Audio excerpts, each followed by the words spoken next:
Operaciones básicas en Z, el conjunto de los números enteros. Comenzamos con la adición y sustracción. Son las operaciones que habitualmente las llamamos suma y resta. En realidad, suma y resta corresponden a los resultados de estas operaciones, pero bueno, probablemente en el futuro los llamemos indistintamente. Para ayudarnos siempre sabemos que el nombre de la operación es el que termina con ción, en general con C, en el caso de la división con S.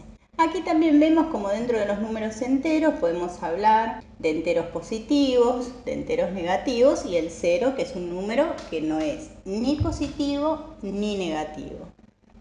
Para sumar y restar números enteros podemos pensar, para ayudarnos, dos criterios posibles: el tengo y debo o el subo y bajo. En el caso del tengo y debo es cuando tenemos que hacer sumas o restas y lo pensamos como que son pesos. Por ejemplo, en estos ejemplos que vemos aquí, diríamos: debo 5 pesos y tengo 3 pesos, es lo mismo que deber 2 pesos. Como si yo pagase los 3 que tengo y todavía sigo debiendo 2. En el caso del menos 4 menos 3 sería como que debo 4 pesos y aparte debo 3 pesos. Quiere decir que debo un montón, digamos, debo 7 pesos.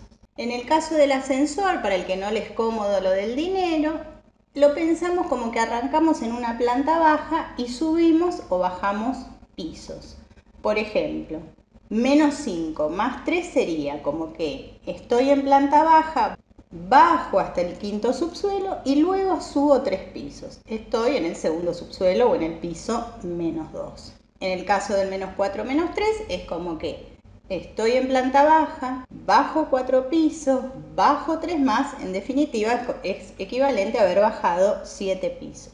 Piso menos 7. También puede pasar que nos aparezcan paréntesis entre estas sumas y restas. Aquí tenemos una resta entre el número 3 y el número menos 4. Aquí tenemos una suma entre el número 8 y un paréntesis. Entonces, en esos casos tenemos que mirar que seguimos en sumas y restas. Hay algunas personas que ya de antes lo saben y en estos casos utilizan lo que luego vamos a ver dentro de un ratito, que es la regla de los signos. Se puede hacer de esa manera porque en realidad aquí hay multiplicación, pero digamos, visto así, estamos en el caso de una resta arriba, una suma abajo. Entonces, ¿cómo lo pensamos si dejamos de lado esa manera de la regla de los signos? Que los signos menos cambian los signos de dentro del paréntesis. Los signos más dejan como está lo de adentro del paréntesis. Entonces, en ambos casos se va tanto el signo que precede al paréntesis como el paréntesis en su totalidad. Y quedan los números, o así como están, en el caso de la suma, o cambiando. 3 menos menos 4, se va el primer menos y se va el paréntesis. Y el menos 4, como yo tenía un menos precediendo el paréntesis, cambió a más 4. En el caso de la suma, se va el signo más, se va el paréntesis y los otros signos quedan tal cual están porque el signo más nos dice que no cambiemos. En el caso de las personas que lo entienden a esto como una regla de los signos, decir, bueno, menos por menos lo reemplazó por más por menos lo reemplazó por menos, más por más lo reemplazó por más y más por menos lo reemplazó por menos. Puede pensarse de esa forma, pero siempre teniendo en cuenta en qué situación de sumas y restas voy a utilizar la regla de los signos. Va a ser solamente cuando tenga sumas y restas donde hay dos signos, más y o menos, uno a continuación del otro con un paréntesis que los separa, y en ese caso sí voy a poder utilizar como excepción la regla de los signos en suma y resta. La regla de los signos en general la vamos a utilizar para multiplicaciones y divisiones. ¿Qué dice?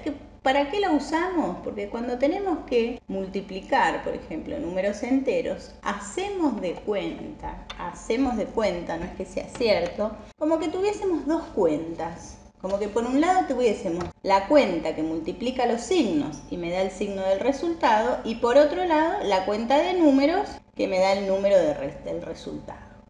Por eso decimos hacer de cuenta. En realidad el menos 5 no es que tiene dos cosas, es una sola cosa que es el número menos 5. Pero es una forma de mirar la multiplicación. Entonces, multiplicamos los signos, encontramos el signo, multiplicamos los números, encontramos el número, sabiendo que en realidad es una sola cuenta y que cada número es una totalidad.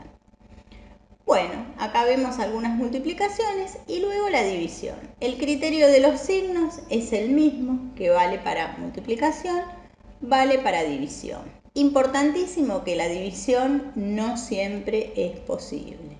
O sea, si estamos hablando del conjunto de los números enteros, no siempre vamos a poder dividir. Sumar, restar y multiplicar siempre podemos. Dividir no siempre, porque no siempre el resultado nos da número entero. Si no nos da número entero, quiere decir que es una división que no existe en el conjunto en el que estamos trabajando.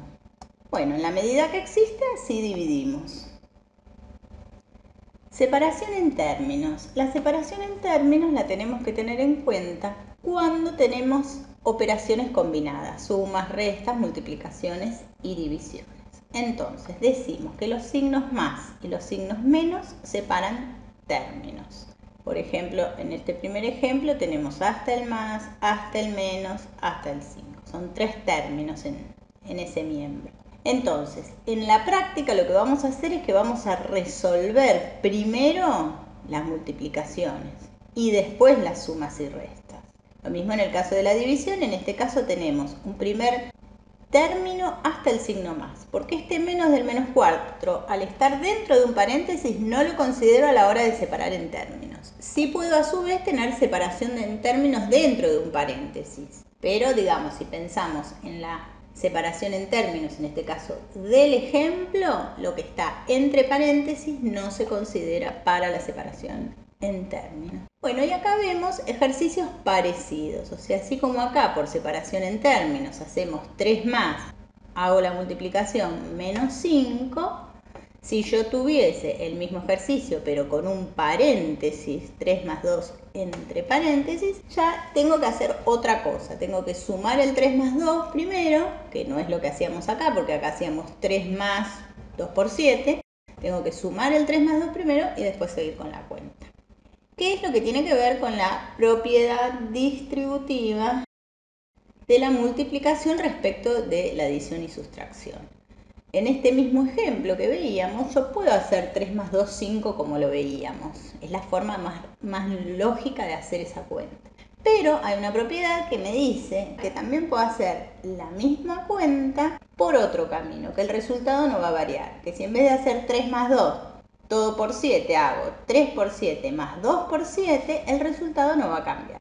Fíjense que en un caso primero sumo y después multiplico, y en el otro caso, por separación en términos, primero multiplico y después sumo. Hago otro camino para llegar al mismo resultado. Esto nos va a servir cuando, por ejemplo, supongamos que en lugar de este 2 tuviésemos una X. Entonces, si tuviésemos una X no vamos a poder hacer 3 más 2, 5, porque no conocemos ese número.